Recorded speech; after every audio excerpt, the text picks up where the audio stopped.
Hi, I'm Madison Chock, and this is Showtime Fashion Talk. Maddie, do you remember the moment you first became interested in designing your own skating costumes and what pushed you from curiosity into actually creating them yourself? Honestly, it was seeing Michelle Kwan compete at the Olympics, and she was wearing none other than the iconic Vera Wang. So honestly, Vera, you inspired my love of fashion, my drive to create costumes and design for myself on the ice. I saw your designs on the ice and I idolized Michelle so much, and that really shaped, I think, my fashion sense, how I see things on the ice, what I visually appreciate on the ice, and I just have so much admiration for what you've done for sport and how well you have dressed figure skaters over the years. That's so sweet. I can't believe it. Coming from you, that's really such a compliment. It's lovely to know at a certain age that you inspired younger people. It's one of the best things that can happen. So I have to say that Michelle was such a unique athlete, but also a unique human being and a unique artist. And I may have written something recently on my post that each of the skaters that I dressed, Michelle included, had very strict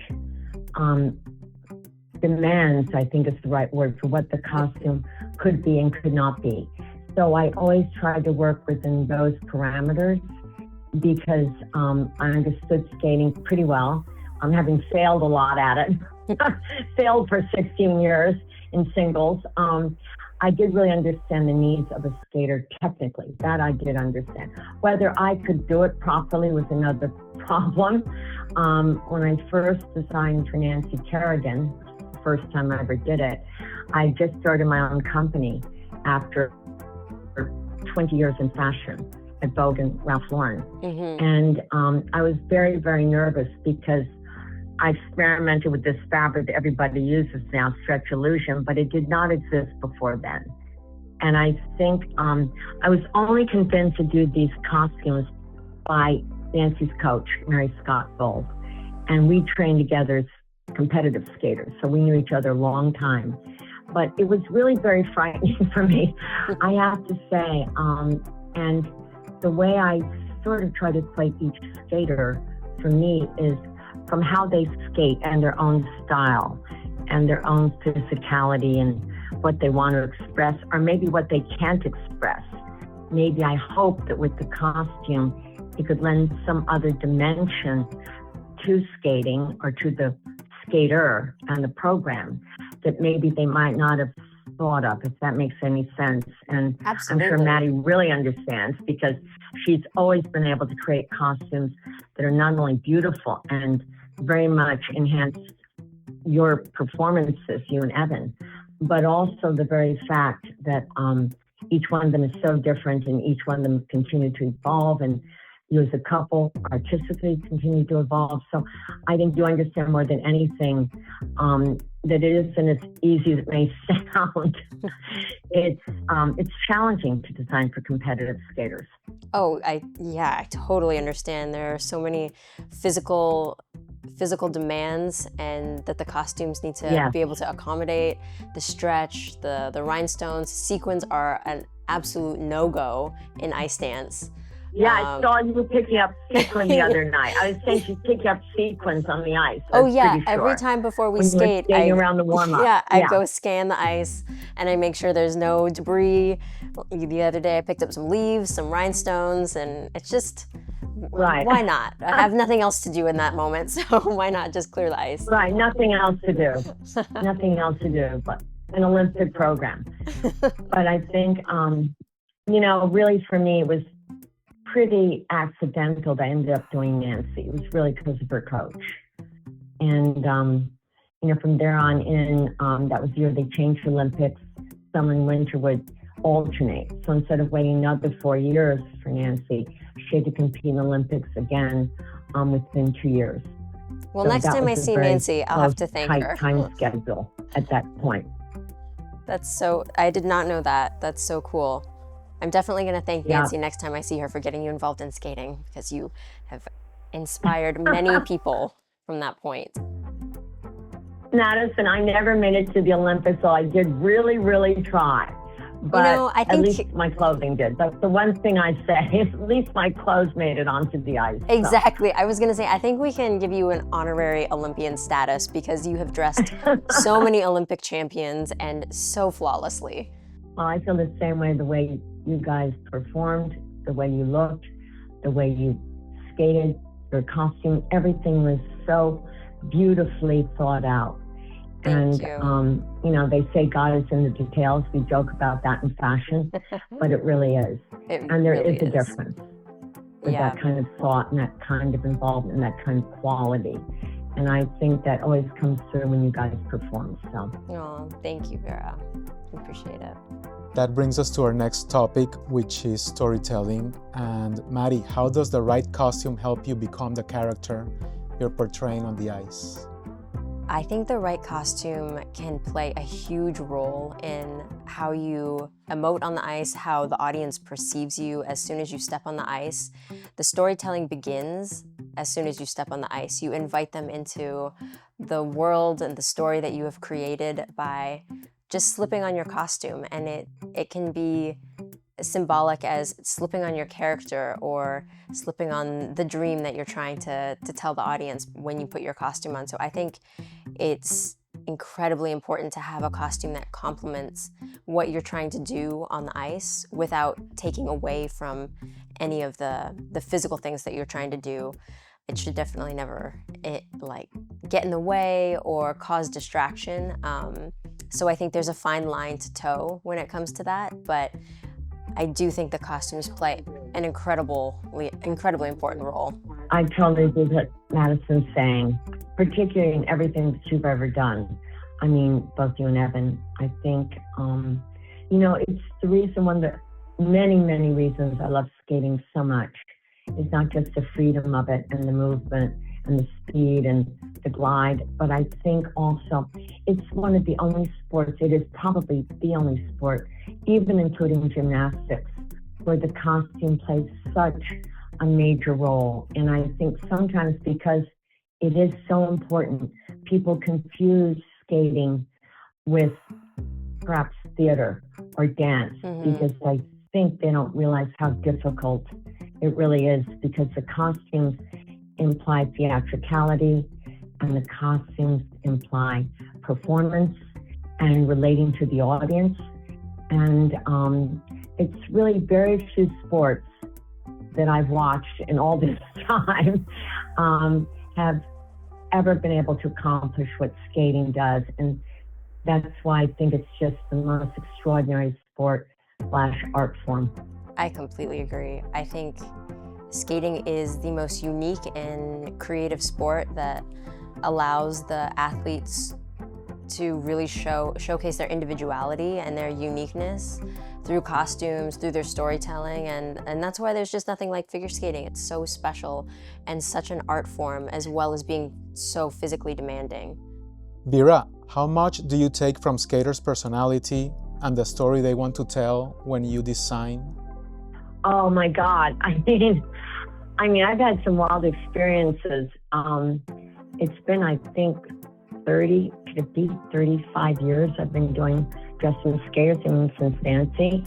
I know that sometimes different skaters approach programs differently.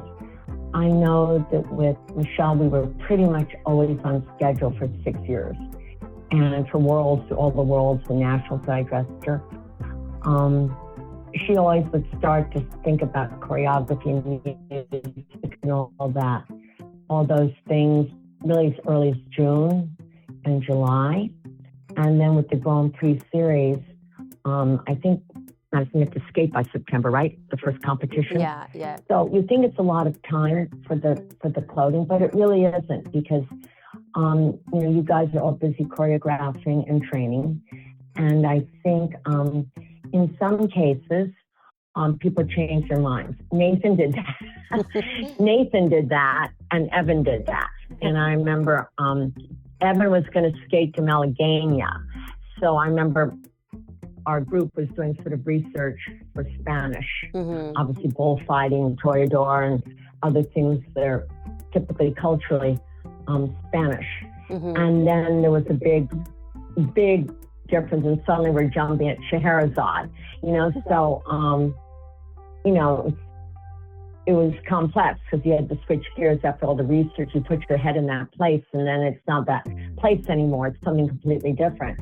And then Nathan, too, I dressed also for close to 6 years, and I think 2 Olympics for sure, and in between.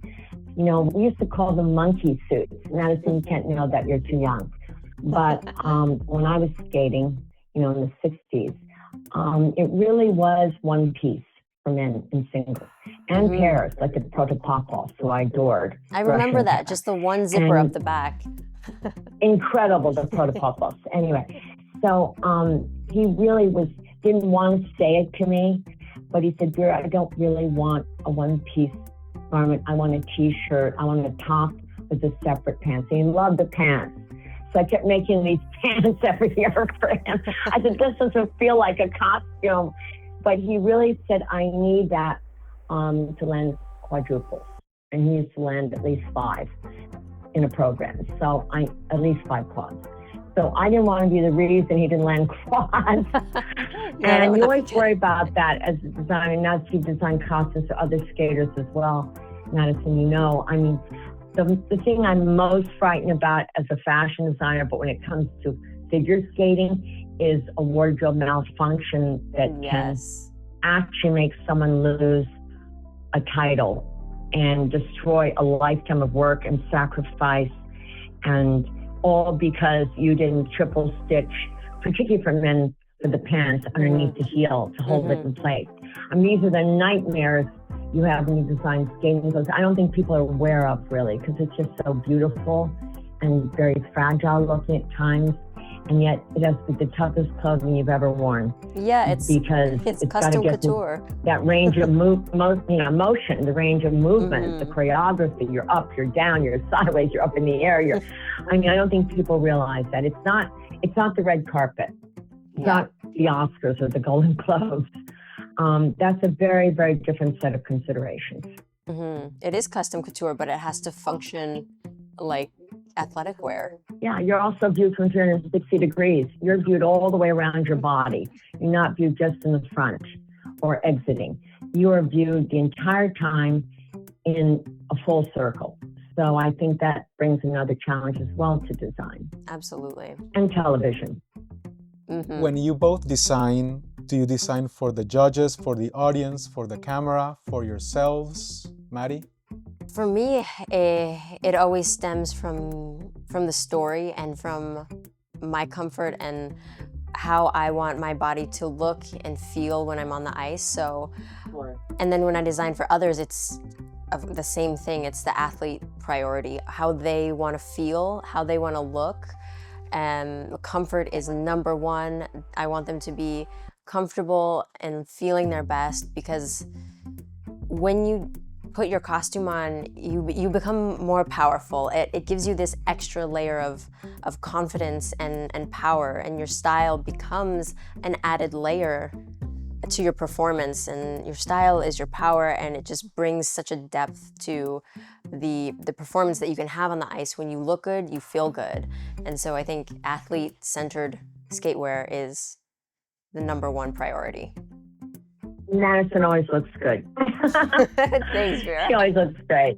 But I have to say, I would agree with that. I think, like an actor, when you're in costume, it brings a different level of persona, a different level of intuition, I think, nuance.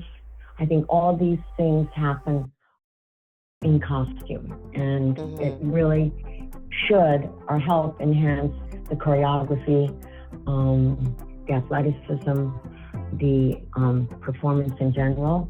And I think these are not necessarily givens. It is a complex process, and I think, I think I'd love to make people more aware of it, that it isn't really just throwing on a leotard. Yeah. It's much more than that. And I think, obviously, both Madison and Evan have done such an incredible job in all their performances of really creating persona and also depth and character and beauty. Thank you, Vera. That's so sweet. Vera, Maddie's costume, the bullfighter costume, has been the talk of the ice dance world recently. How did you feel about that costume? Well, I loved it. I mean, I loved not only the fact, many people have skated to Spanish-influenced music. That's been going on for as long as I've been probably alive, and that's a long time. But I have to say, what they really brought to this program was also more of a story between the bull and the toreador. And I think that kind of reversal was sort of fascinating because it took you into another level of storytelling and expression. And I think that, I'm going to speak for Madison for 1 second. I know you had the black and red version of the skirt. And I think the black, all black, there was a purity to it that was very, very modern. And, I tend to err towards more modern myself. I think that last night was just, what was really so amazing for me that night, the night before, was that you wore the version with the red.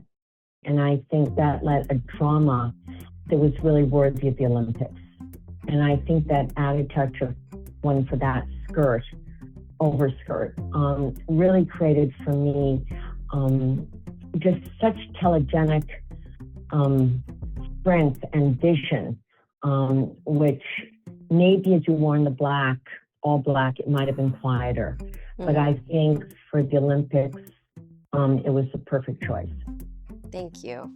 I think that's another aspect to the costume design as well, is thinking about the stage that you're going to be on. I think I agree with you. I love the all black. Personally, that was my favorite because it was so clean and modern, and I thought it really showed off the choreography and the skating. And then when we thought about the Olympic stage and the storytelling and wanting it to be understandable for the audience and having a little bit more of a theatrical flair for just the grand stage of sport, we wanted to bring the red back in. And so in the team event, we had the red underskirt, which was just like a taste of the red, and like dipping our toe back in the color. And then for the individual event, we added the white horns back in and the red skirt that was being painted black from the top, just to add theatrical drama, because it's ice dance, and who doesn't love a bit of theatrical drama? It was just amazing. Also, the choice of music was so incredible, and it just had a modernity, and yet it had theatricality. Those things are not always easy to accomplish, whether I would be doing a runway show or whether I was doing collection, for fashion. And then it's very different for red carpet for, the Oscars or for any of the big film festivals. That's yet another complexity because each one is nuanced with sort of a different audience. And you do see that with stars if you dress them for multiple events. There are times when some looks probably are more effective than others. And that is something I think people also don't realize to what extent. And in a weird way, for some of the red carpet events, a lot of them, the red carpets are actually outdoors or semi-outdoors.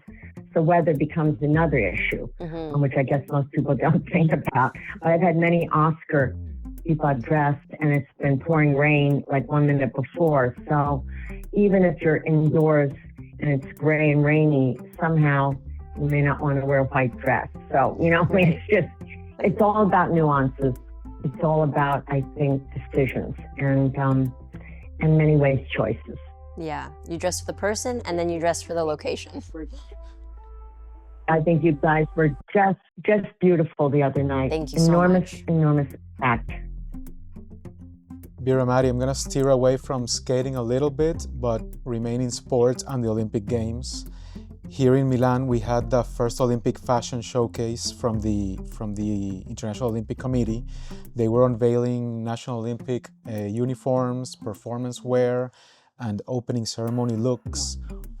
What is your take on these designs that they're used for opening ceremonies and where all these brands take it as a stage? Team USA, Ralph Lauren. I think, Mr. Lauren is someone that's always embraced Americana. I mean, it's part of Ralph's ethos. It's part of him. And he lives that life. I mean, it's a ranch in Telluride. He's lived, he lives in Bedford in the Northeast. He's a New York guy. I think you can't find a designer that embodies American spirit more than Ralph. And I'm just so happy to see that he is able to, outfit the Olympic teams both summer and winter. And he's got such incredible teams that work for him. And he really understands essentially what is American. Regardless of any racial diversity or anything else, he understands that underneath it all, we are all Americans. And I think that's something so unique, not only about his work, but about his brand. And, I was very lucky to have worked with him. But I do see that every time he puts anything forward into the public domain, there's always the strength of course, Ralph Lauren, the brand, but then also Ralph Lauren, the man, if you really know him. Yeah, I think he just understands the roots and the heritage of American fashion and American culture, and he just really embodies that in every kit that he makes, and he continues to top himself every Olympics. But I think again with the Olympics, fashion has become a very center point, a focal point of the games, and so many people look forward to, what are the athletes going to be wearing, what for this country or that country, Mongolia, Kazakhstan, Canada. Like it's become a bit of a fashion show, I think, the opening ceremonies. Totally, it's made it so much the sports, as colorful as they are, as incredibly dangerous and complex and everything else competing, certainly in the Winter Games, I can say. It just added another dimension of public awareness, and I think support for the sports and support for sports in general, because I think it's one of the healthiest things that people can do, and young people especially. They don't all have to be Olympians, but I think there's something about that kind of physicality, whatever level you are, whatever age you are, that helping you stay fit should be, a lifelong part of your life. And I think it's wonderful that the Olympics for 2 weeks every 4 years really does encourage everyone to compete peacefully and hopefully represent their countries, but also represent their sports and sportsmanship. And obviously, Maddie and Evan have done that in the most prominent way. And I think that kind of dignity and courage and strength is what makes sports so incredible. It raises young people like this. So I'm all for it.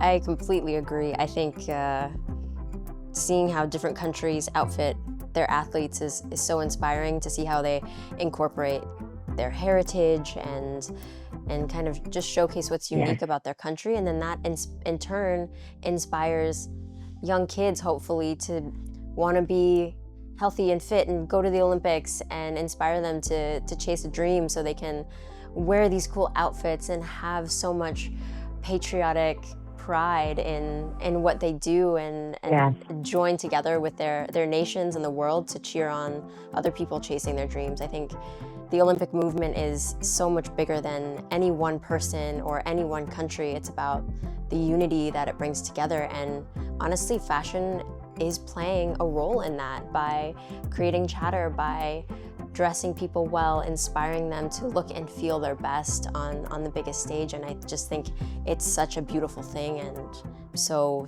grateful to be a part of it. Well, you guys have helped define it. Thank you. Anyway. That's very, very kind. But there are many, many of us. I want to thank you guys, because I I'm sorry I couldn't be with you in person. I would have loved it. But I really want to thank you for including me in this. As you know, I'm a skating lover. So for me, this is extremely special. Oh, And I want to thank you guys. thank you, Vera. Okay. Just to wrap it up, I'm gonna ask you to complete a sentence. Vera, you can go first. Oh God. A perfect figure skating costume is... One that makes you feel the best you can be. That's very good and so true. The perfect figure skating costume is one that embodies the athlete and the story they're trying to tell.